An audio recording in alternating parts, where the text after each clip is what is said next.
Welcome to Knit My Way Home. This podcast is about more than yarns and patterns. We like to bring you along our little adventures and share the place where we live, the remote and beautiful Yukon territory of northern Canada. If you are new, my name is Natalia, and I make this podcast with my mom, Loretta. We hope you enjoy the episode we have prepared. We'd love to hear from you. Leave us a comment. We'd read them all, and they mean so much to us. There are a lot of beavers in the Yukon, and because we spend so much of our summers on the water, we see them quite often. They are an important animal here. They are considered a keystone species because of the important role they play in maintaining healthy ecosystems. Once they were hunted almost to extinction, but their populations have rebounded, and we no longer worry about beavers disappearing.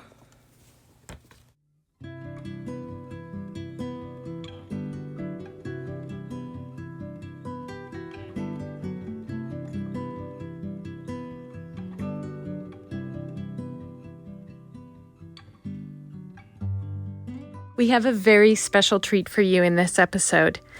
When we got back from Nanaimo, Natalia went on a number of adventures, and so she wasn't around much to record an episode of the podcast. But my very dear friend Sarah came all the way from Maine to visit. So just for you, a crossover episode between Knit My Way Home and Fiber Trek. Hi, Sarah. Hi, Loretta. It's so good to have you here in the Yukon. I know. Can you believe it? We're together. I can't believe it. The Yukon. I know. It's amazing. Yeah. So I think that most of you do know Sarah, but if you don't, this is my friend Sarah, who's also Fiber Trek on Instagram, on YouTube, on Patreon. Yep. Yeah. So, and I know that I've certainly recommended that you watch her channel you've before. Been such a great fan. Definitely. But if you haven't, you certainly will enjoy Sarah's channel a lot. And here she is on a Fiber Trek in the Yukon. Yeah. Quite amazing. Yeah. And I think you and I were both trying to figure out how long we've known each other. Yeah. And I was thinking we kind of met maybe right before the pandemic. I think so. So 4 years? Something like 3 that. years, yeah. We've certainly been looking forward to this. Yeah, and really fulfilled a dream, a bucket list dream of both myself and my husband. So it's been amazing to combine knitting and some wild places. Yeah, together knitting, with friendship. And so it's been great. All kinds of stuff. All kinds of good stuff. Yeah. So I thought we could talk a little bit about the shawls that we knit. Yeah. Because quite a while ago now, some of you who've been watching us for a while will remember that Natalia and I... Who's usually the co-host, as you may know. But yes. Thank you, Natalia, for letting me sit in on this one for a minute. Natalia's on a expedition right now, so she's not home. So Natalia and I hosted a knit-along really actually quite early into our podcasting adventure. That's right. Which was quite I feel like now that we did it, it was quite a bold thing to do. I think it was maybe our second or third podcast, and we were like, and now we're going to do a knit-along. And you generously gifted me the pattern, which was a nice little push to engage. I knew you'd love it. I did. Because it's miles and miles of garter. Yes, it's beautiful. So this is the Kiruna shawl by Rania Hakaleto. And Rania is another northerner, but she's on the other side of the north in Finland. And I really love Rania's patterns. And I've knit quite a few of them. Kiruna is the bird known here as ptarmigan, and we have seen so many of them. Right. So the point is, we both knit these beautiful shawls. Mine is knit in a yarn that we both love. I don't remember how. I'm not sure if I learned about it from you or you learned about it from me or somebody else. I can't remember where we came across this one. It might have been Sophia. Oh, it might have. I think that might have been. Hi, Sophia. Hi, Sophia. We so wish you were here. I think it might have been through her. I think it might have. Yeah. So, in any event, this is the Hillesvåg Solje, which has become one of my favorites. Yeah, mine as well. Really good. No surprise. And the colorway of this one is cognac, which of the Hillesvåg collection is probably my very favorite. It's a toss-up with me for red gold. Oh, yeah. The red gold color and this cognac, but you've heard me talk about that in my previous podcast. And you might be wondering where we are. And I wish you could... you might see us shaking. Yes. I wish you could see how... I'll try to take a picture for you and put it in, because I'm getting better at that, thanks to Natalia. Yeah, your editing is... It's getting better. Chef's kiss amazing. Thank you. Yeah. Thank you.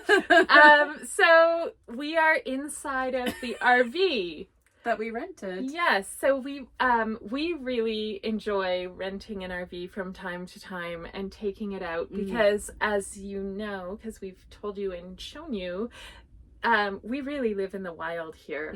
And like wild, full on wild animals, bears and wolves and wolverines and no connections, no street lights, yeah, you can go for hours and hours and hours on dirt roads, no internet, no power, no gas nothing stations.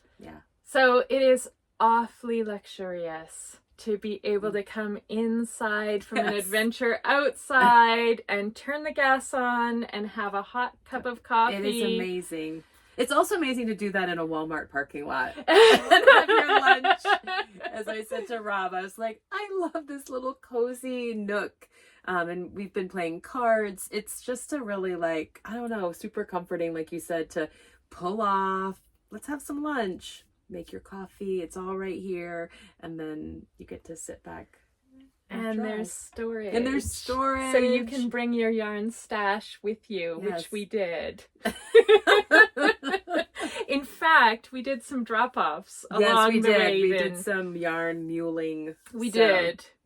So because getting yarn to the Yukon is an endeavor all of its own. The post system, Canada Post. The post system is slow. It takes a long time.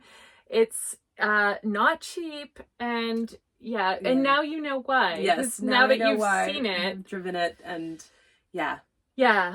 some places is not daily delivery. Some places is barely weekly delivery. Right. So we did take some fiber and muled that around, which was fine. Which was fun. It was fun because there's fiber people even way up in the Willy Wax, and so it's great to kind of see that everywhere. So we've had quite a fiber trek adventure. And so this is my Kiruna, and we were comparing the way that we knit, and I was saying to Sarah that when I'm knitting, I don't really even have to bother doing a swatch very often because I'm such a middle of the road knitter. I seem to get gauged sort of magically with the patterns that I tend to gravitate toward. I just knit very similarly. So I don't know how, but it's very rare that I have to adjust things. And I think you were saying you were a tighter knitter. I'm a tighter knitter. I usually have to go up a needle size or two. Some designers I don't knit a gauge swatch for, some I do. Like Kate Davies designs, I will often knit a gauge swatch because I just want to make sure the yarn and the pattern are coalescing. And I know you and I do this a lot too. We replace the yarn that's in the pattern. Yes. So that can play into it. So but other designers I usually can just, and yarns I can just jump on knowing full well. But yes, I go up a needle size quite frequently. Yeah. And so we were comparing the size of these shawls, which this is a big shawl. Yeah. I mean, this is big even for what I did. Yes. So, and I knit mine in, this is Tidal Yarns This is her indigo dyed and in her fingering weight yarn, and it's spun at Grey Mountain Spinnery.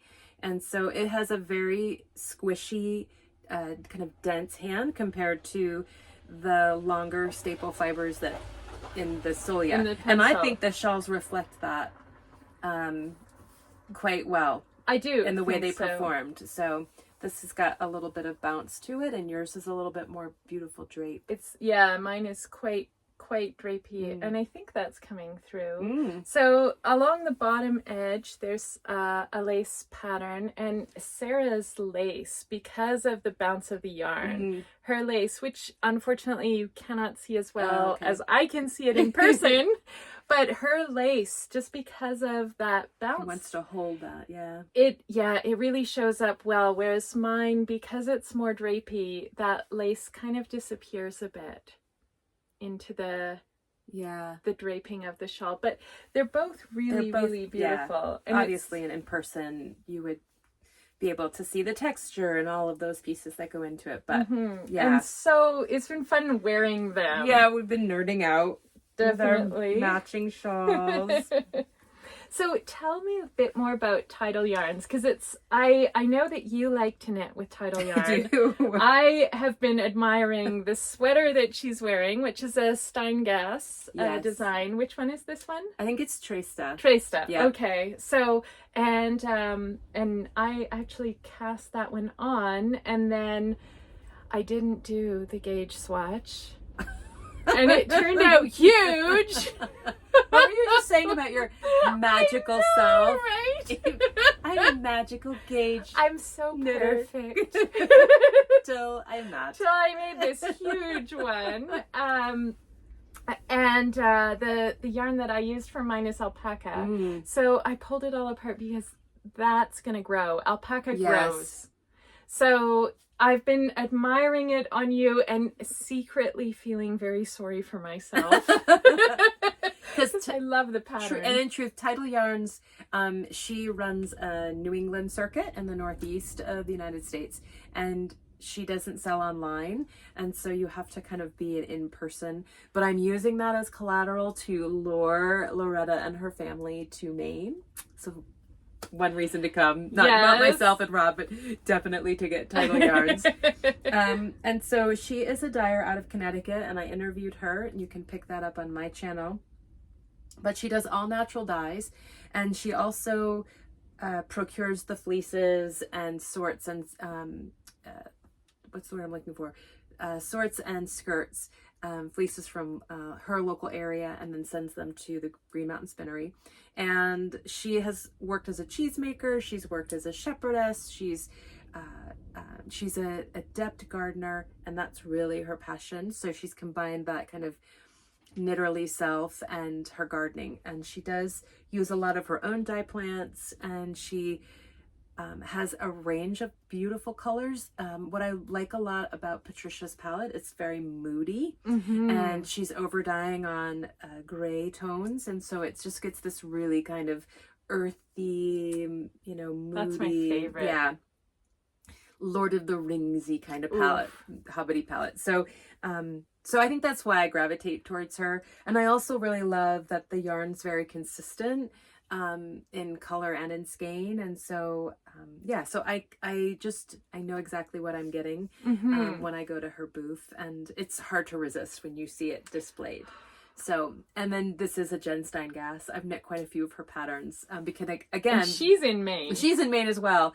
She's reliable design. They fit very well. I understand the gauge. I know how to substitute. She knits quite a bit in Lopi, which is another favorite. So, yeah. So it's like a combination of all these great attributes that I love about knitting. So Mainers and natural dyes and local wools and soulful stash. So and if you're looking for something that's like Tidal Yarns but available in Canada, I would recommend that you look at Roots and Rain, which is from Ontario. Right. Quite a similar story, quite a similar sort of style. Not the same kind of spin at all. Not the same kind of fibers, Canadian wool. But if you're looking for something in Canada that would be comparable to Tidal, I would say that this is going to take you quite a long way down that road. And Donna is absolutely lovely. So that would give you an option, but really you want to go to Maine. You really want to go to Maine. You want to go there. It's got a lot going for it, not just the wool, but a reason to wear wool.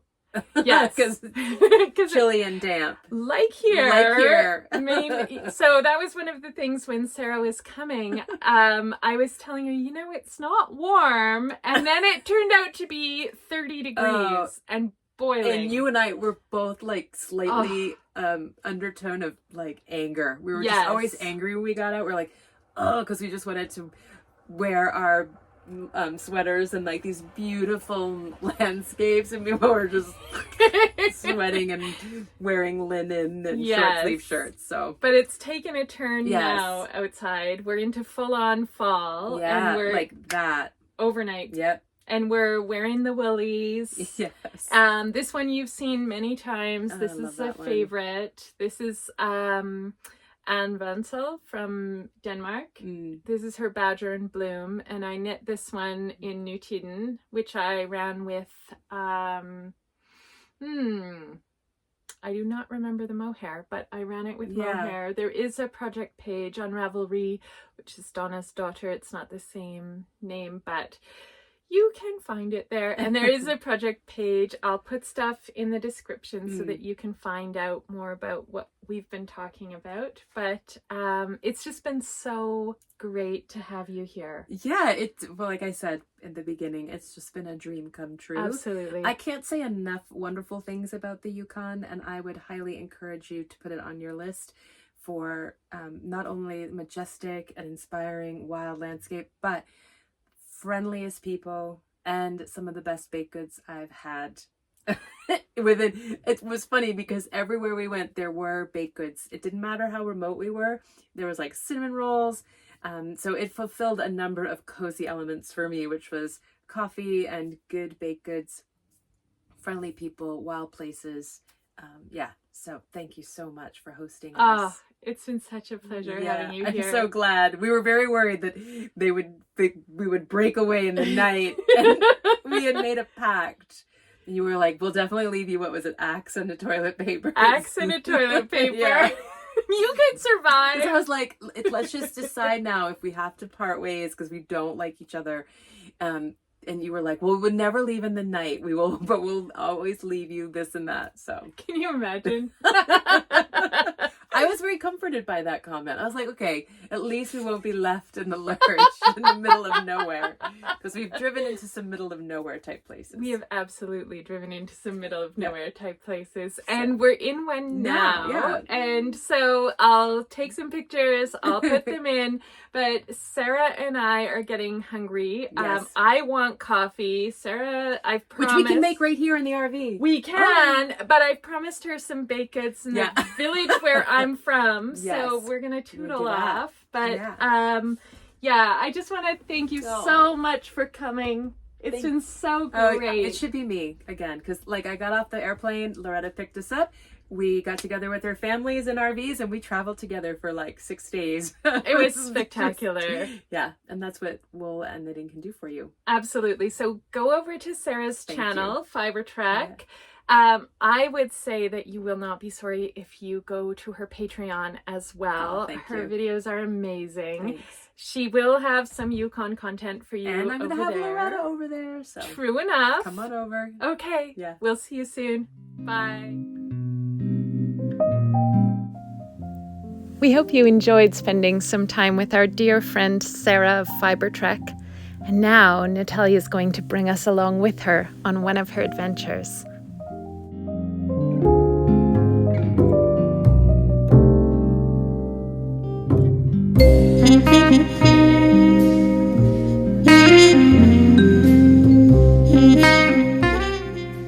We feel endlessly grateful to live where we do. Natalia and I love to go paddling, And we live so close to nature that we can just slip off, and within 5 minutes drive of our house, we're on this beautiful lake.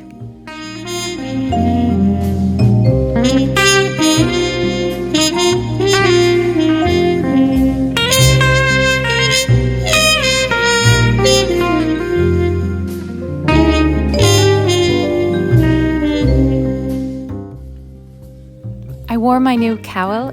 I love it. It's a pattern by Lotta Lothgren, and the yarn is from her shop as well. But we'll tell you about that next time.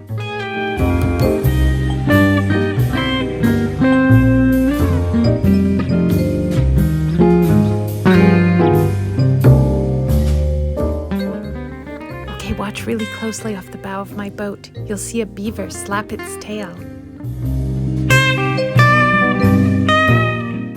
This is the beaver lodge. Beavers slap their tails like that to ward off danger. It's true that the Yukon is very remote, but this is one of the major reasons we live here. This was just a regular evening after work, after school, and we ate supper and then we went for a paddle, and it was spectacular.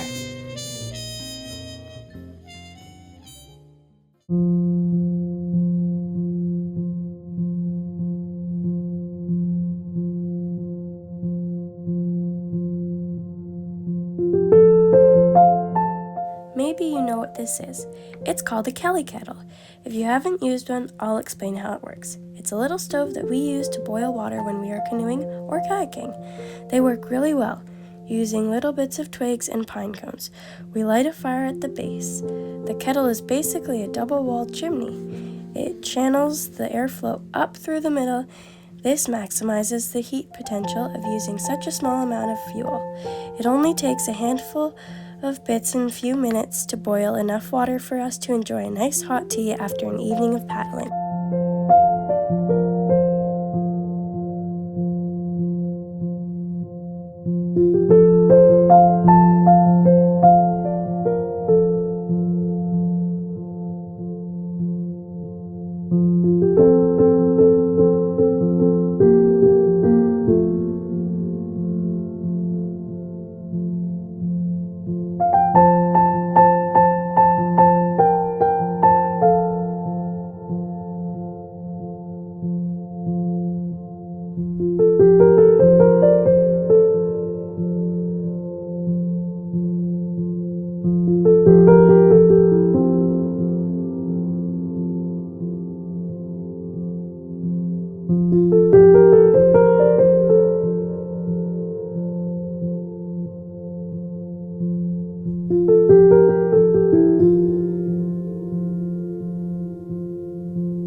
thanks to our dear Patreons who help us make these episodes. And thank you for watching.